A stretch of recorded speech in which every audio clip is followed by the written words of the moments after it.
United গ্রুপের আপনার বশির আহমেদ আর যাকে ভাড়াটে গুন্ডা ইউনাইটেড গ্রুপের সেই গুন্ডা বাহিনীর কাউকে গ্রেপ্তার করেন। আপনারা জানেন যে এই গুন্ডা বাহিনী পরপর বেশ কয়েকবার আমাকে হত্যার হুমকি দিয়ে আসছে। 9 তারিখে মামলা করলেও আজকে পর্যন্ত কাউকে এই পর্যন্ত গ্রেপ্তার করা হয়নি। আমি আমার ছেলের সুন্নতে খাতনা করার জন্য সাঁতারকুলের বাড্ডা ইউনিটের সাঁতারকুলে আমি যাই, এখানে ইউনাইটেড মেডিকেল কলেজ হাসপাতালে। তো এরা আসলে এর আগেই আমার ছেলের যাবতীয় শারীরিক চেক আপগুলো করে সব কিছু ঠিকঠাক পেয়ে তারা আমাকে প্রায় 3,500 টেস্ট দেয়, বিভিন্ন মেডিকেল টেস্ট দেয়, যে টেস্টগুলো আমি করি। টেস্টগুলো তারা রিপোর্ট দেখে সব কিছু সুস্থ সবল এবং স্বাভাবিক আছে এটা দেখেই তারা 31 তারিখ সকাল 9টার সময় সুন্নতে খাতনা করার জন্য আমাকে পরামর্শ দেয়। আমি সেই মোতাবেক আমার ছেলেকে নিয়ে যাই এখানে। তো সুন্নতে খাতনা করার জন্য আমাকে বলা হয়েছে মাত্র আধা ঘন্টা সময় লাগবে সর্বোচ্চ, এবং একটা ঘুমের ভাব থাকবে।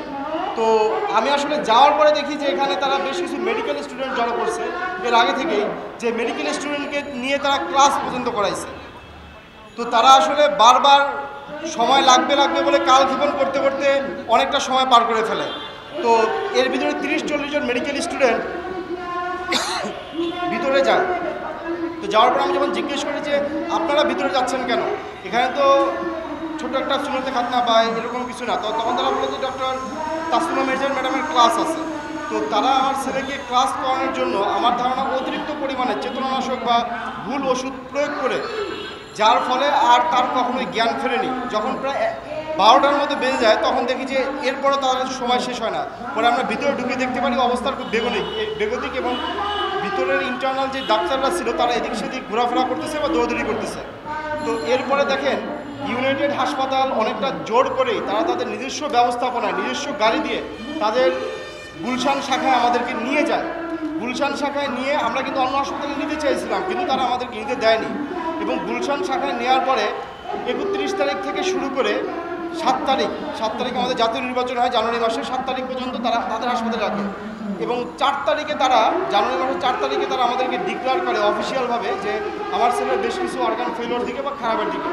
আর যখনই এই সংবাদটা বিভিন্ন মিডিয়াতে বা দেশের মানুষ জানাজানি হয়ে যায়, তার কিছুক্ষণের ভিতরেই তারা আবার নতুন করে আমাদেরকে ব্রিফ করে যে সব কিছুই ঠিক হয়ে গেছে, স্বাভাবিক হয়ে গেছে, আপনারা কোনো উদ্বিগ্ন হয়েন না, আপনারা সবাই বাসায় চলে যান এবং সাংবাদিকদেরকেও বলেন যে সব ঠিক হয়ে গেছে, এটা নিয়ে কোনো উদ্বিগ্ন হওয়ার কিছু নাই। তো 4 তারিখেই আমরা এই বিষয়টা থানা পুলিশকে অবহিত করি। থানা পুলিশও আমাদের সাথে বলছে যে ঠিক আছে, তারা যে কদিন রাখতে চায় রাখেন, তারা যদি সন্তান যদি সুস্থ হয়ে যায় তো ভালো, আলহামদুলিল্লাহ। তো এর পরবর্তীতে তারা 7 তারিখ নির্বাচনের রাতকে বেছে নেয়, যেদিন আসলে আমাদের দেশের মানে আপাময় জনতা এক প্রকার, যেহেতু রাস্তায় গাড়ি চলতেছিল না, গাড়ি বন্ধ ছিল, সব কিছুই বন্ধ ছিল, তারা ঘরের ভিতরেই ছিল, ওইভাবে কেউ মুভমেন্টও করতে পারেনি। এবং 7 তারিখে আপনি জানেন যে চলাচলও বিধিনিষেধ ছিল, যেজন্য সাধারণ মানুষের বাহিরে একটা ছিল না, সাংবাদিকরাও সবাই নির্বাচনের সংবাদ সংগ্রহ নিয়ে ব্যস্ত ছিল। তো 7 তারিখ আপনার নির্বাচনের রাত 11:40 দিকে তারা অফিসিয়ালি ডিক্লেয়ার করে আমার ছেলে আর নেই। আপনারা জানেন যে এরপরে আমি মামলা করি, 9 তারিখে আমরা মামলা করি। 9 তারিখে মামলা করলেও আজকে পর্যন্ত কাউকে এই পর্যন্ত গ্রেপ্তার করা হয়নি। আজকে প্রায় 5 মাস হয়ে গেছে, এখন পর্যন্ত ইউনাইটেড গ্রুপের বর্তমান চেয়ারম্যান এবং সাবেক চেয়ারম্যান সহ 8 জনকে অভিযুক্ত করে আমরা থানায় মামলা করি।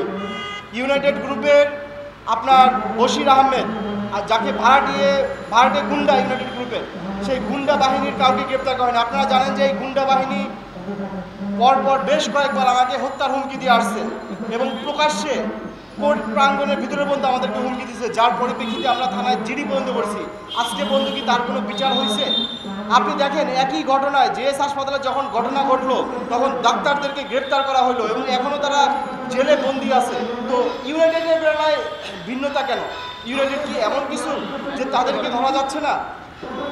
যেখানে আপনার অন্যান্য জায়গায় অন্যান্য হসপিটালের বিরুদ্ধে যদি স্বাস্থ্য মন্ত্রণালয় ব্যবস্থা নিতে পারে, স্বাস্থ্য অধিদপ্তর ব্যবস্থা নিতে পারে, সেখানে ইউনাইটেডের বিরুদ্ধে কেন নিচ্ছে না? তাহলে কি আমি বলবো ইউনাইটেড মেডিকেলের পক্ষে কাজ করছে বিএনবিসি এবং স্বাস্থ্য মন্ত্রণালয়? আমার তো এখন তাই মনে হচ্ছে, কারণ এখন পর্যন্ত একজনকেও গ্রেপ্তার করা হয়নি। এবং সবচাইতে বড় আশ্চর্যের বিষয় এই যে বাড্ডা থানার থেকে স্বাস্থ্য অধিদপ্তরের কাছে 4টি চাহিদাপত্র দেওয়া হয়েছিল। চারটি চাহিদা তাদের কাছে চাওয়া হয়েছিল। সেই চারটি চাহিদা হলো গিয়ে আয়নের মৃত্যুর সঠিক কারণ কি, আয়নের মৃত্যু কি অবহেলাজনিত কারণে হয়েছিল, আয়নের মৃত্যু কি ডাক্তারদের ভুলের জন্য হয়েছিল, আর ডাক্তারদের যেই ডাক্তাররা আয়নের ট্রিটমেন্ট করেছিল তারা কি আপনার অভিজ্ঞতা প্রাপ্ত ছিল কিনা বা সনদ ছিল কিনা। কিন্তু দেখেন আজ পর্যন্ত স্বাস্থ্য অধিদপ্তর এই প্রশ্নগুলোর উত্তর দেয়নি এবং বাড্ডা থানা থেকে এটার বারবার তাদের কাছে চাহিদাপত্র দেওয়া হলো এবং কোনো তাগাদা দেওয়া হলো, তারা এগুলো করতেছে না। আমি আসলে স্বাস্থ্য অধিদপ্তর এবং বিএনবিসির কাছে উদারতা আহ্বান জানাতে চাই, আপনাদের দিকে দেশের মানুষ তাকিয়ে আছে, আপনারা দয়া করে দেশের স্বার্থে এই দুষ্কৃতিকারীদের পক্ষ নেবেন না।